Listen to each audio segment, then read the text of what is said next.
Ngomongin Balada Si Roy, film ini sangat personal buat saya sebagai sutradara karena saya seperti berlatih membuat film drama remaja itu dari film pertama 2013 ya, 12 lewat Refrain.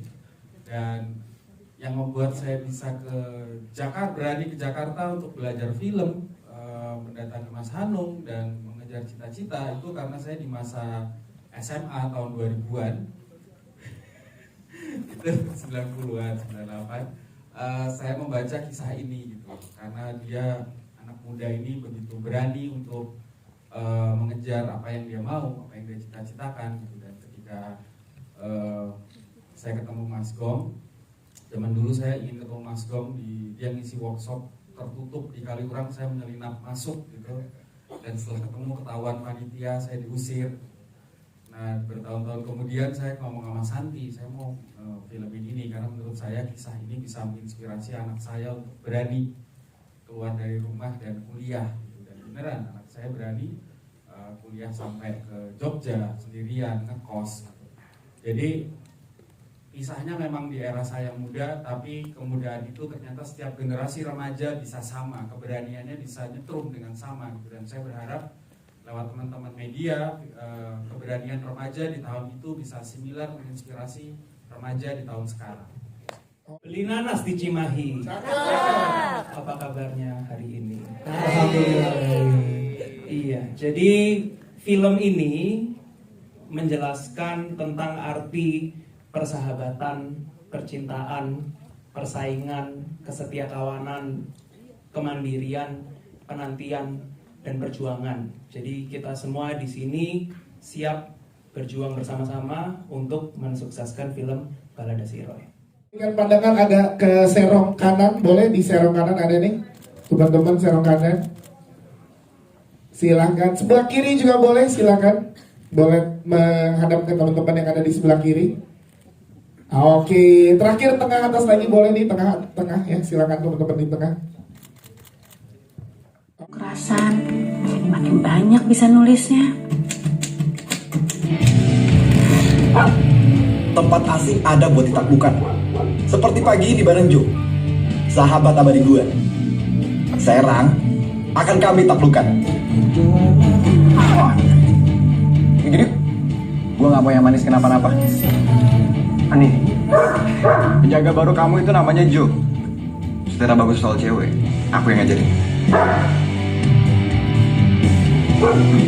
Gimana tadi sekolahnya? Roy udah kenalan sama 3 bidadari cantik di kantin. Selamat malam, Ani. Mimpi indah. Kapan ya kita bisa terus ngobrol kayak gini?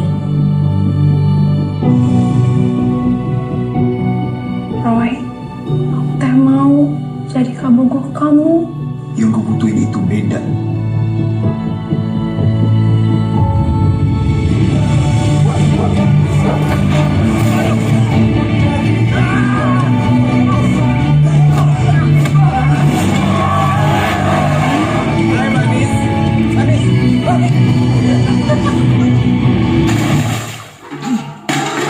Udah lupa janji kamu mau jadi penulis ke papa.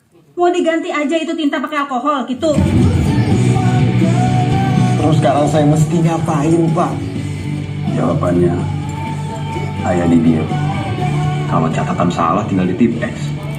Tapi kalau hati cuma bisa pakai maaf.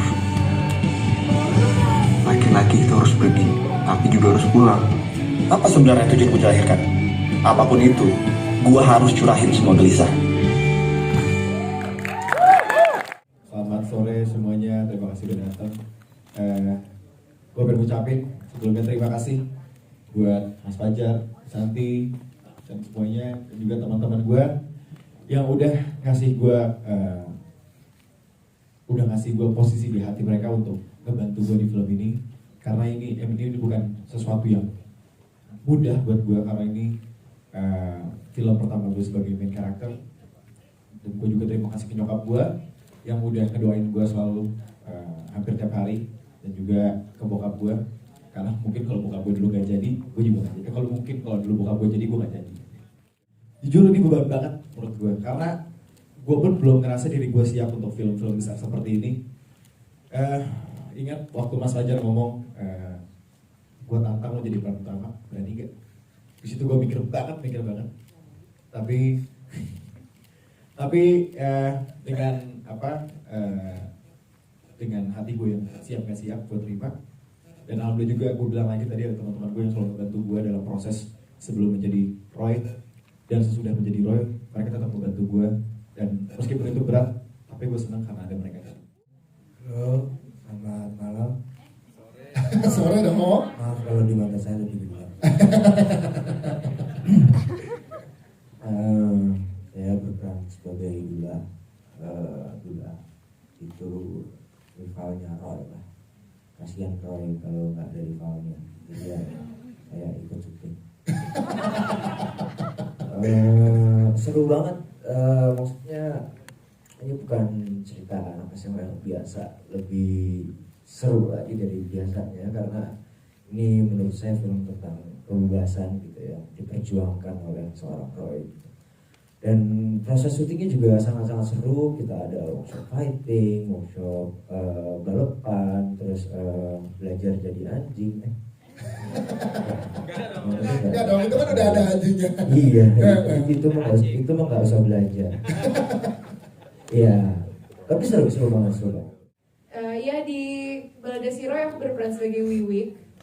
Wiwik itu gadis asli dari Serang yang sangat ambisius dan sangat ingin mendapatkan apa yang dia mau. Tuh. Maaf Roni. M sama N sebelah aja. Roni ya? Roni gue gak tahu. Ntar aja. Roni Gultom. Ya, Roni Gultom. Wali orang tua murid dari Sangga. Saya di sini berperan sebagai salah satu temannya Roy yang in charge. Saya kan mungkin ada geng-gengnya, saya di geng bengkel. Nah, jadi sama ada beberapa lagi yang mungkin ada beberapa yang nggak hadir di sini. Geng-geng.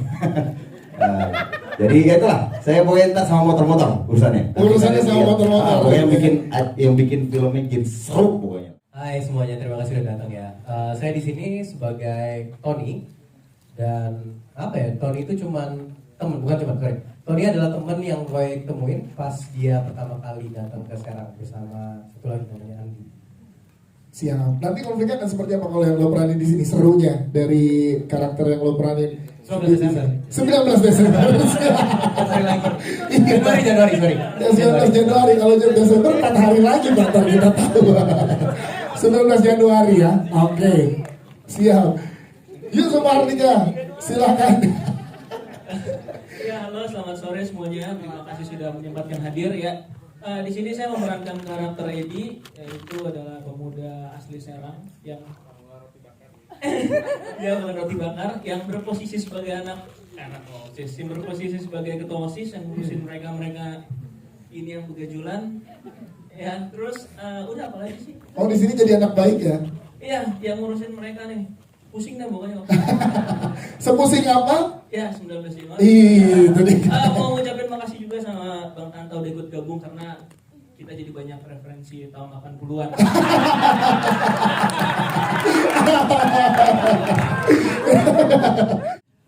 Sebenarnya ada alasan kreatif dan teknis utamanya sebenarnya karena skrip Balada Si Roy ini rasanya 70% itu eksterior ya pertama dan mempunyai setting tahun 80-an. Nah, jadi dalam membangun visual 80-an kita melibatkan lumayan banyak CGI dalam arti mungkin menghilangkan gedung-gedung yang belum ada pada tahun itu dan lain sebagainya gitu. Itu butuh waktu tentunya. Membuat film tentunya butuh proses karena kita ingin sekali membuat Balada Si Roy ini sempurna untuk kita pada saat kita persembahkan ke penonton. Itu satu, dan kedua bagaimana rasanya syuting dengan melibatkan hewan itu another level of challenge sih.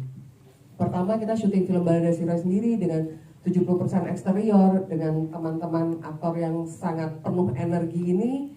Di pandemi itu sudah satu hal yang pada saat itu aku sebagai produser juga kita belum tahu sebenarnya harus seperti apa. Jadi kita memang menciptakan sebuah SOP sendiri di IDN dalam hal bagaimana melakukan syuting dengan kru kita di lapangan saja. Aku ingat itu besar banget, ada 275 orang yang moving di 3 kota. Itu 275 orang kru dan talent yang berpindah-pindah dari satu tempat ke tempat lain, yang rasanya tiap berapa hari kita harus PCR, itu pokoknya ribet banget lah zaman itu ya. Itu satu. Lalu melibatkan hewan ini bisa dibilang main talent ya di film Balada Si Roy ini.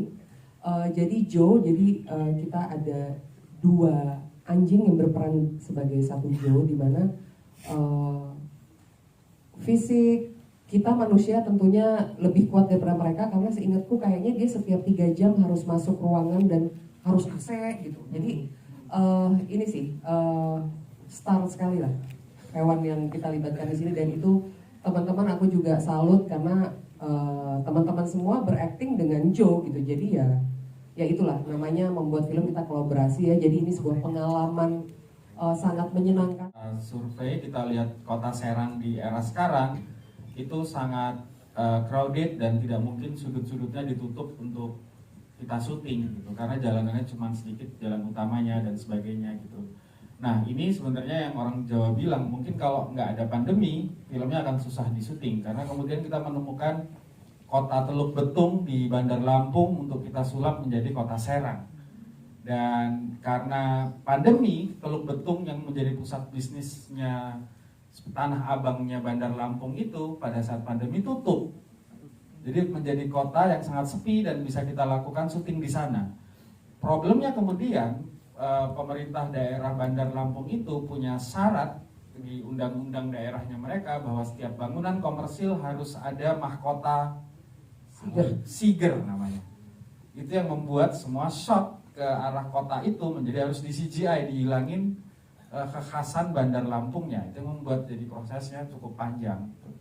Nah, Anyer sendiri ketika kita samperin juga sudah penuh dengan supermarket.